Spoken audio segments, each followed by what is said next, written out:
Welcome to Should You Platinum, a show where I talk about a game I've recently got the platinum in and share my experience of the platinum journey and whether or not I think you should platinum it. And in today's episode, I'm going to be taking a look at LEGO Star Wars The Skywalker Saga, which is available on PS4 and PS5. Now, I played the PS5 version, but both games are the same, and they have the same amount of trophies. There are a total of 46 for you to collect, 3 gold, 10 silver, 32 bronze, plus 1 platinum trophy. So, I bet you're wondering just how long it took. Well, in total, it took me 87 hours. That's right, 87 hours from unlocking the first trophy to all the way to unlocking the platinum trophy. And in real time, this was done over the course of 6 months, as I needed some long breaks away from it to cope with the awfulness of this collectathon nightmare. Throughout those 87 hours spent with the game, fuck me, 87 hours I've wasted. Jesus. Outside of completing the game's story and 100% in those levels, I reckon I spent about 60 hours, if not more, doing all of the open world stuff. As in order to get 100% of the events complete in the galaxy, I needed to complete 140 side missions, solve 765 puzzles, complete 38 trials, finish 10 challenges spread across the game's 24 planets, all of which needed to be 100%ed. As well as that, I had to collect all 1,200 KYBER bricks, 225 mini-kits, 123 ships, 380 characters, and 19 data cards, which, as I'm sure you can see, is completely fucking overboard. It's a perfect example of bloated excess, with a developer simply adding more content for the sake of adding more content, and not for the sake of the player and their fun experience with the game. So yeah, there's an awful lot to do in this game, and the first step is to simply complete the story while saving up your studs to buy the 4 times multiplier, enabling you to gain more studs throughout the game, but you'll need to find a data card in one of the open world areas to be able to purchase it first. So basically there are 10 easy trophies that you can get by just simply playing through each of the episodes. Each episode has around 5 missions in them. Some are long, some are really short, some are vehicle based, others you'll just be walking around. It kind of rushes over Phantom Menace, but it does get better for the original trilogy. So yeah, it's a bit of a mixed bag, the campaign. But after completing all of the 9 films, you will get another trophy for completing every single film. And that would unlock a trophy called It's True, All of It. And that is a nice shiny gold trophy. So after doing all that, you'll probably be on around the 15-hour mark, and the second step requires you to play through the story again, this time in free play, to 100% every level.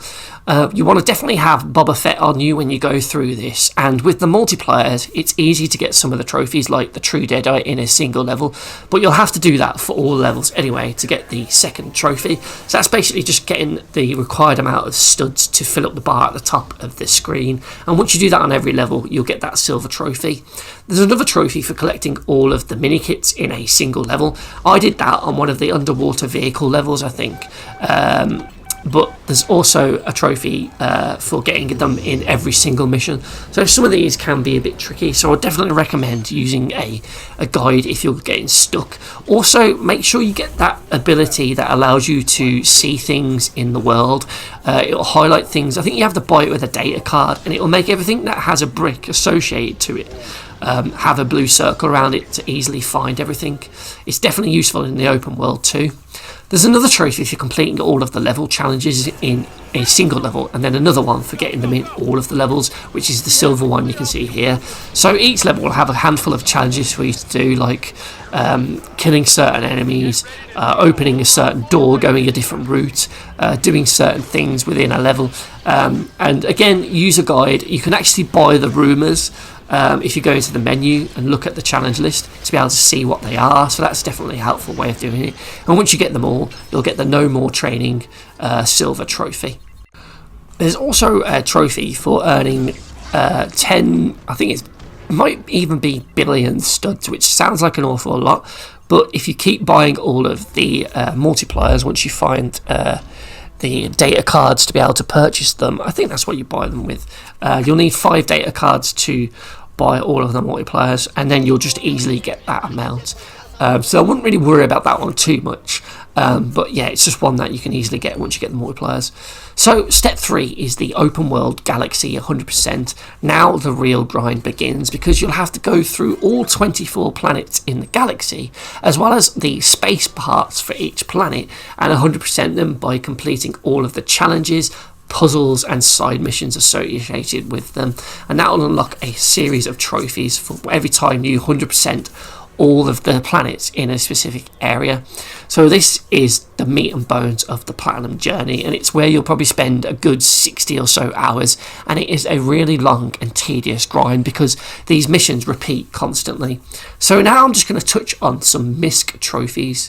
These are ones that may give you a little bit of trouble, so I wanted to make sure you knew what they were. First up is the I've Never Seen a Real One trophy, and this requires you to ride all the creatures in the galaxy, and there are actually 10, 3 of which are found in the story mode. So first up, you want to load up the Phantom Menace, outnumbered but not outgunned level, and as soon as you start within this dome, just run to the back of it and you'll see these creatures at the back that you can actually jump on. So this one here, there's already a Gungan on there, so you want to go to the next one and just press triangle to mount it, and then just run around on it for a couple of seconds before jumping off, and then you can quit out of that mission and return to the open world. And next up, we want to load up the Attack of the Clones mission, where you're trapped in the arena, and as soon as you start, you want to break free and then jump down into the arena and jump on this creature and just ride that one around for a bit. You then want to carry on doing a bit more of this P-Panic mission, so you can progress it a bit more by killing all the creatures in the area. Then you'll trigger this cutscene, and after it you'll be in charge of Mace Windu. Simply run to this rhino sort of creature and jump on him to have the next creature ridden. Once you've done that, quit out and return back to the open world. And now we want to visit Tatooine, because as soon as you land in Tatooine, you'll see this kind of like a goat sort of bull creature. Just jump on him. He's right at the spawn point, but you can find them around in other areas of Tatooine as well, so that's another one to do. Next up, we want to travel to Cantonica, I think it is, in the Canto Bight section, and if we go to this area I've marked on the map by the race, you can find the next creature that we need to ride. So I've just sped up this bit as me just running there from the ship spawn, and once we go down here you can see them, these little horse sort of creatures. We can jump on them and ride them. If they're not there because you might have done the race or whatever, there is another one just at the top of the stairs in this corner, which you can see here. So just ride on one of them and that'll be the next animal you need. Now we're going to travel back to Tatooine on Mos Eisley, and here we're going to find, I think there's 2 here. So from the ship spawn where you land, go up the stairs directly in front of you and keep going forward, and you'll eventually see this tall sort of giraffe kind of meets a camel sort of creature. Just jump on the back of this and I don't know what the names are, so apologies. We can then ride that, and then in that same area, if you go to where I've just marked on the map, we will be able to find the next creature that we need to ride in order to unlock this trophy. So I've sped up this bit just to show you the route I'm taking, but yeah, here you might also find one of those brown bulls that we got earlier in Tatooine, but the one we need is this green creature here. So just jump on its back, ride it for a few seconds, then dismount before moving on to the next area, which is HOTH inside the Echo base. And again, right at the spawn of this area, you'll find these creatures here. So just jump on one of them, ride it around the base for a little bit, and then jump off, and that's the next one we need for the trophy.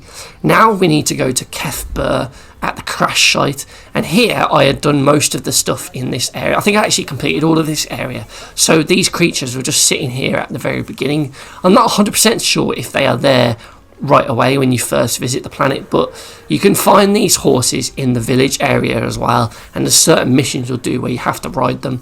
So yeah, that's that one done. Next we need to go to Jakku at the Nima outpost. So this creature will only appear in the Nima outpost once you've completed the Lugger Beast of Burden in the Tunnel village. So make sure you've done that mission first, otherwise you won't see this creature here. and once you jump onto that creature's back, you should immediately get the bronze trophy. So next up is another misc trophy that might need a bit more explaining than other ones, and it is the I don't like you either trophy for getting a combat multiplier of 30. So this sounds quite tricky, but I actually got this in the Phantom Menace at the end of that film where you fight Darth Maul, because during the fight you can actually hit him a couple of times, but you'll get into this lock in sort of bit where you just have to mash the triangle button, and here you can see me just really building up a combo really quickly. So this is the best way to do it. Any boss fight like this where you get that moment, it's a really easy way to get that trophy out of the way. Next up we have a little short for a stormtrooper, which requires you to create 25 disguises while dressed as a character. So when you're playing through the story missions and the open world, when you come across stormtroopers and you shoot them, on occasion once they die and break apart, you may be able to get a piece of their body, either the helmet, the torso or the legs, and you'll see like a golden circle around them. So if you're using someone like Leia, Luke or Han Solo, you'll be able to wear the Stormtrooper disguise. So whenever you see this playing through the story missions, make sure you pick up all 3 parts to disguise yourself as a Stormtrooper. And remember, if there's more in the area, swap to another character and get them dressed as well. And once you do that 25 times, you can get the trophy. So again, you can easily do this out in the open world, like you can see me doing it here in like the Federal District sort of type areas. But yeah, that's just one to talk about. Jedi Business requires you to make 5 people fight simultaneously in the Mos Eisley Cantina. So for this one, you'll need to first complete the side mission, No Arm in Asking. Once you have done that mission, you then need to complete the other side mission, Baba Bar Brawl, which is actually found inside the cantina with this guy right by the door. He wants you to basically cause a ruckus within the cantina and help defeat the brawlers.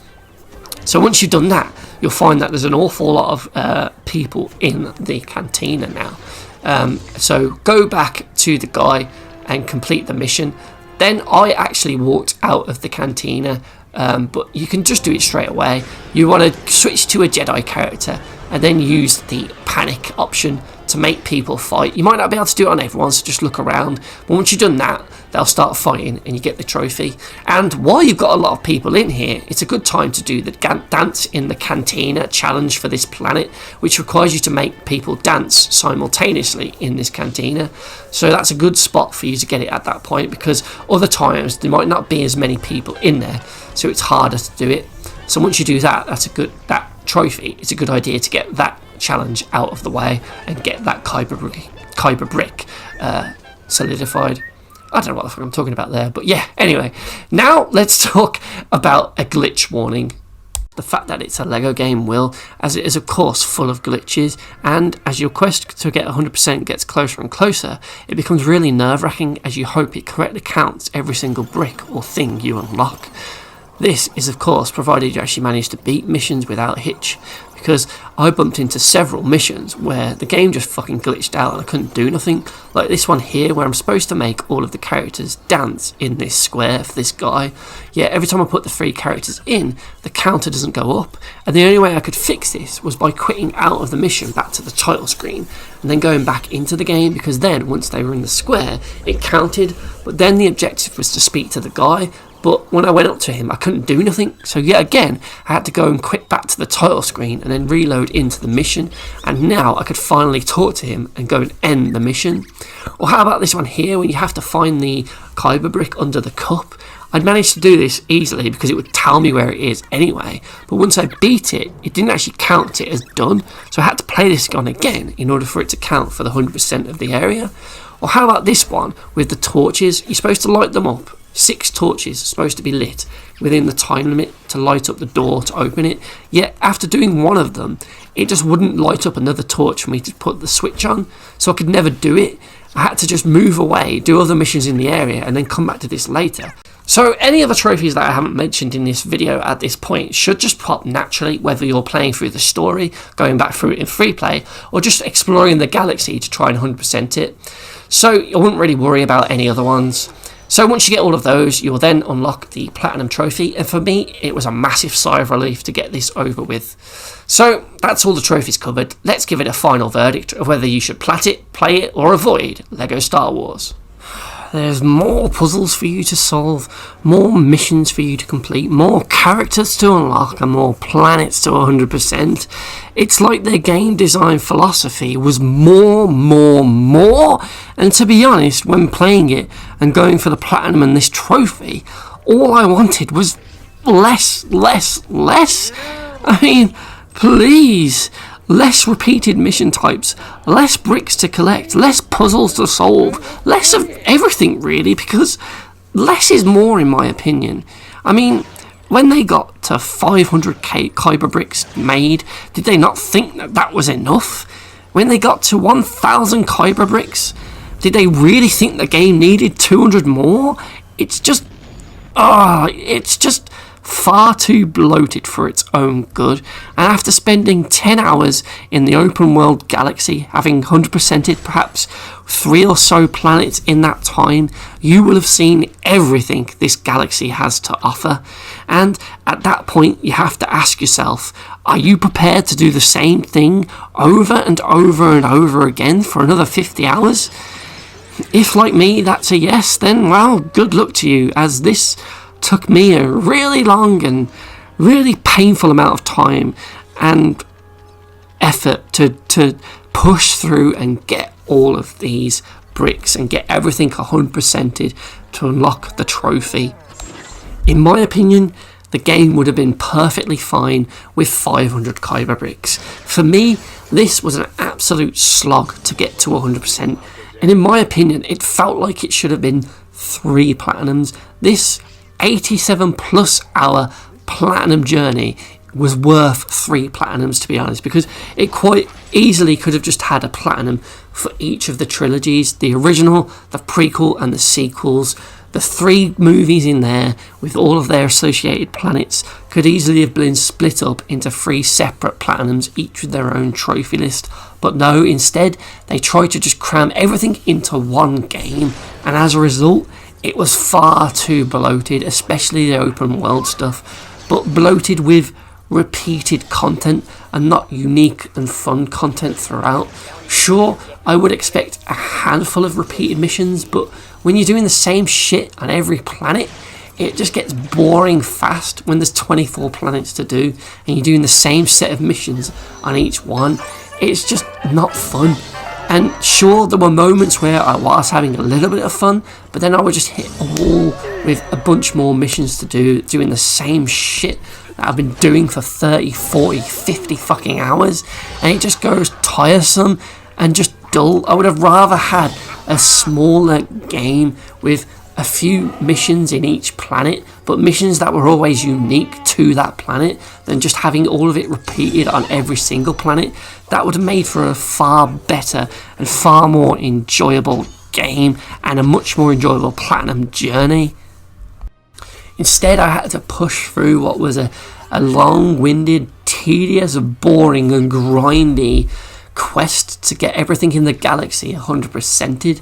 And perhaps the most offensive thing about this was that when I finally got everything to 100% and I unlocked the trophy, I didn't actually get anything as a reward in game.